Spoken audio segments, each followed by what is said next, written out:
Salut tout le monde! Aujourd'hui, je vous donne mon top 10 de mes films préférés de super-héros.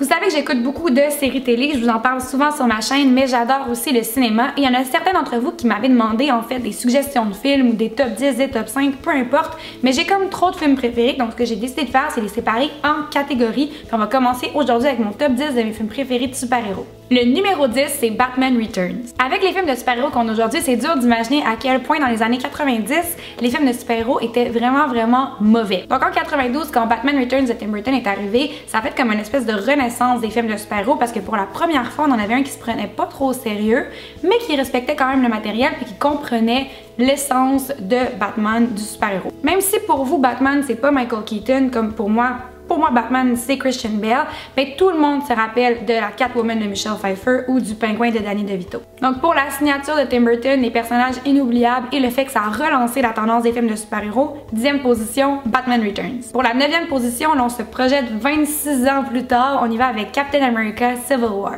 Donc Civil War, c'est le 3e et dernier film de la trilogie Captain America, mais c'est aussi une espèce de Avenger 2.5. C'était un film super ambitieux qui devait faire plusieurs choses, qui devait non seulement introduire deux nouveaux personnages, Black Panther puis Spider-Man. Ça devait aussi nous faire croire que tous les Avengers pouvaient se battre l'un contre l'autre. Ça devait aussi nous préparer à Avengers Infinity Wars.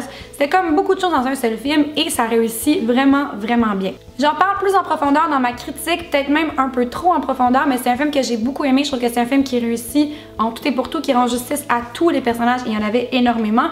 Et surtout, c'est un film qui a parmi les meilleures scènes de bataille qu'on a vues dans les films de super-héros, mais dans les films d'action, point. Et là, je parle pas juste de la bataille dans l'aéroport. Toutes les batailles sont super bonnes, mais ma préférée, c'est celle qui commence dans l'appartement de Bucky et qui finit dans le tunnel avec toutes les voitures de Black Panther. Come on. En 8e position, Spider-Man 2. Pourquoi j'ai choisi Spider-Man 2? C'est parce que là, on a évacué l'histoire de comment il est devenu Spider-Man. On peut enfin vraiment se concentrer sur les effets que ça a sur lui, sur comment ça a changé sa vie. Puis là, on voit comment ça affecte sa relation avec Mary Jane, sa relation avec son meilleur ami. Ça rend le personnage beaucoup plus humain, ça fait qu'on peut plus s'identifier à lui. Et en plus, le méchant Dr. Octopus, si je ne m'abuse, lui aussi, on comprend ses motivations, on comprend que c'est un humain qui a tout perdu. Donc, on voit vraiment deux humains qui s'affrontent. Les deux, on les comprend, les deux, on s'est attaché à eux, fait que ça fait que le film a beaucoup plus d'impact. En 7e position, on a X-Men Days of Future Past. C'est difficile de choisir seulement un X-Men parce qu'ils sont à peu près tous bons, sauf peut-être le 3 puis X-Men Origins.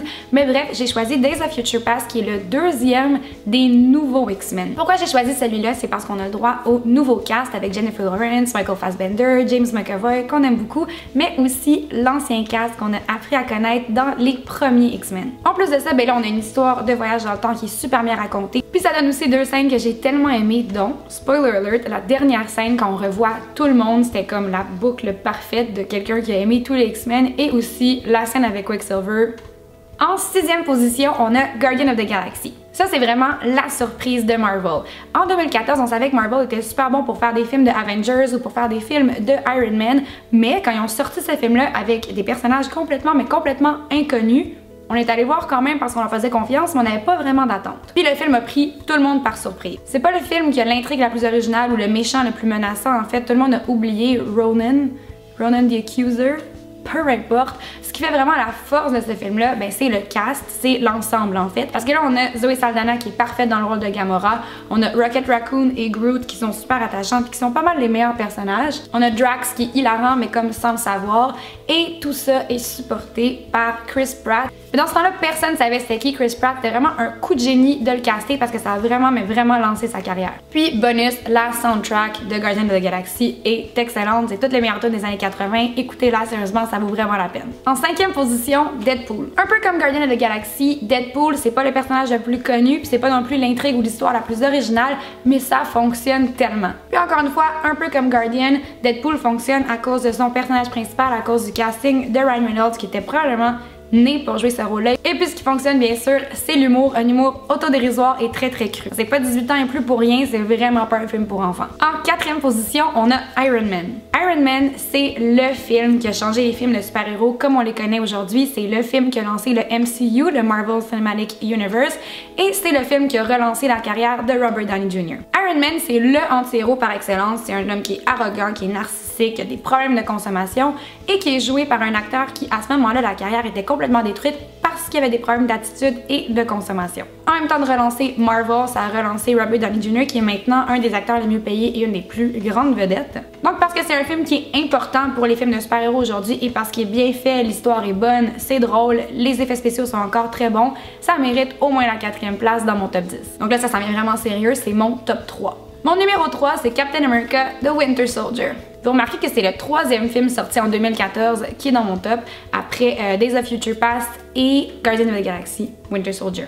2014, c'est vraiment mon année. Ok, préparez-vous, je vais devenir un petit peu analytique. Pour moi, Captain America The Winter Soldier, c'est un film qui représente parfaitement son personnage principal et qui aussi est la preuve que les films de super-héros devraient être construits à l'image du super-héros qui est le personnage principal. Je vais m'expliquer. Captain America, c'est un homme qui est out of his time. C'est quelqu'un qui est né dans les années 20, quelqu'un qui a grandi dans les années 30-40 et puis là, pouf, il se réveille dans les années 2010 et puis il comprend plus rien, il n'y a plus personne qui connaît, il n'y a plus aucun point de repère, il n'y a rien. Puis c'est aussi un super-héros qui n'a pas vraiment de pouvoir supernaturel, c'est quelqu'un qui se bat. Il se bat vraiment bien, mais il se bat.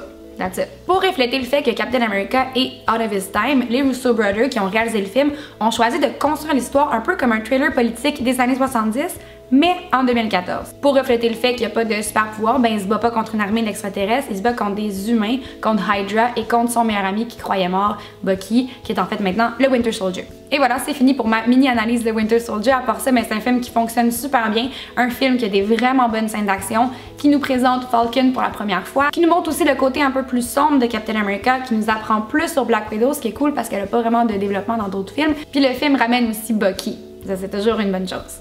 En deuxième position, on a Kick-Ass. Là, vous remarquez que Kick-Ass, c'est le film de toute ma liste qui a le plus bas score Rotten Tomatoes. C'est vraiment pas celui qui fait le plus l'unanimité, mais moi, je me batte jusqu'à ma mort en disant que Kick-Ass, c'est non seulement un des meilleurs films de super-héros jamais fait, mais c'est un des meilleurs films des années 2000. Point à la ligne. Pourquoi ça fonctionne aussi bien? C'est parce qu'ils sont partis avec l'idée de qu'est-ce qui arrivait si un adolescent normal qui a pas de super pouvoir déciderait de devenir un super-héros. Mais quand on y pense, il serait sûrement tué en 2 secondes, puis c'est exactement ça qui arrive. Finalement, Dave meurt pas, il continue à essayer d'être Kick-Ass, puis éventuellement il va réussir à vaincre le méchant, mais c'est quand même une façon vraiment réaliste de voir la chose. Ce que j'adore du film, c'est le contraste entre la façon très réaliste avec laquelle il traite les super-héros et la façon super stylisée avec laquelle l'action est construite. C'est des scènes d'action qui sont très violentes, mais visuellement c'est super beau. La musique aussi est très bonne, les couleurs sont super contrastées. On dirait vraiment qu'on est en train de regarder une BD ou un graphic novel. Puis ça fait vraiment la force du film. Ça et aussi le casting excellent de Aaron Taylor Johnson dans le rôle de Kick-Ass et aussi de Nicolas Cage et Chloe Grace Moretz qui font un duo d'autres super-héros et comment oublier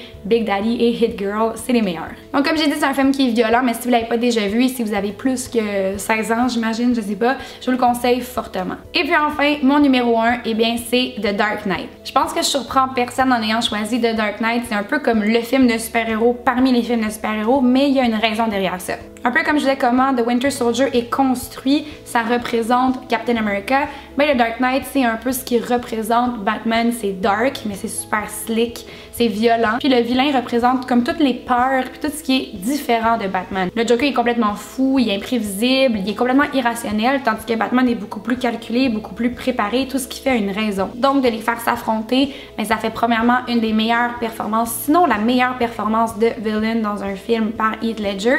Et ça fait aussi des scènes d'action incroyables et juste un excellent film, pas juste un bon film de super-héros. The Dark Knight, c'est vraiment un excellent film. C'est un chef-d'œuvre, je dirais.